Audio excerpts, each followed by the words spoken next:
Araka nefa nambarateny amin'ny lohatenim-baovao ny ona tamin'ny solombavambahoaka androany ny gouvernemanta ny prime ministre Andriamatoa Jean Ravelonarivo nasongadiny prime ministre tao anatin'izany ny asa tanterahan'ny gouvernemanta isany amin'izany ohatra ny fanamafisana ny fametrahana ny fanjakana tsara tantana nasiany prime ministre teny tao anatin'izany ihany koa nefa ny mahakasika ny ady amin'ny fanondranana antsokosoko ny Andramena. Apetraka eto Madagasikara ny uzina manodina ny azo sarobidy Andramena. Apetraka ihany koa ny fitsarana manokana amin'ny sanandrara Andramena araka nambaran'ny prime ministre Jean Ravelonarivo. Manohana ny Madagasikara amin'ny fametrahana izany ny banky iraisam-pirenena ary vola mitentina 4 miliary ariary no natokana amin'ny fanatanterahana ny tetikasa. Betsaka ny fepetra no raisina tamin'izany anisan'izany ny hananganana usine mikasika ny Bois de Rose eto Madagasikara.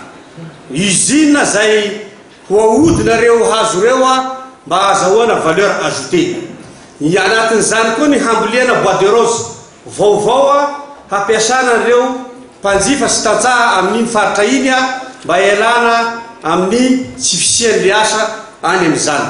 Ary tao anatin'izany no namoronana volavolan-dalàna natolo-dalana ka faly milaza ankehitriny fa tapaka tamin'ny filan-kevitry ny ministra omaly zany zavatra zany rehefa nandalo tany amin'ny gouvernemanta ka oroso eto aminareo solombavambahoaka amin'ny fotoana fohy amin'ity session parlementaire ity.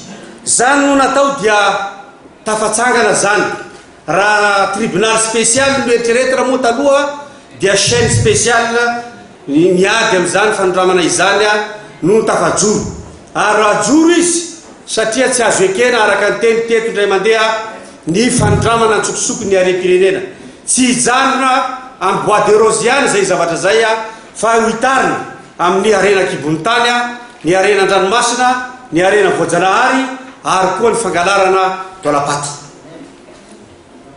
Amin'izao fotoana zao dia efa misy ny sampo vita noho ny fiaraha-miasa tamin'ny banque mondiale satria nanokana vola 4,2 milliards ny banque mondiale hoentina ametrahana an'izany ady amin'ny fanondramana antsokosoko Bois de Rose izany ka efa velona ny hélicoptère anankiray mijanona automasina hananjiana ny mpanaon'ireo zavatra reo ary misy vedette rapide anankiroa ray mipetraka ao Sainte-Marie ray mipetraka any be d'Atongile amin'ny fanenjena mikasika ny zany zavatra izany. Nosoritan'ny prime ministre ihany koa fa hienjana ny sazy ho an'izay rehetra voaroroy amin'ny raharaha fanondranana Andramena. Ny manapaka hazo anankiray fotsiny dia 10 taona hatranomaizina ary ny olona zay mampanao an'izay dia 20 taona hatranomaizina dia arakarakin'izay eo zany io ho hitanareo eo izy fa lazaiko mialoha ihany ny fitsarana dia cour spécial fitsarana ankiroa parquet ny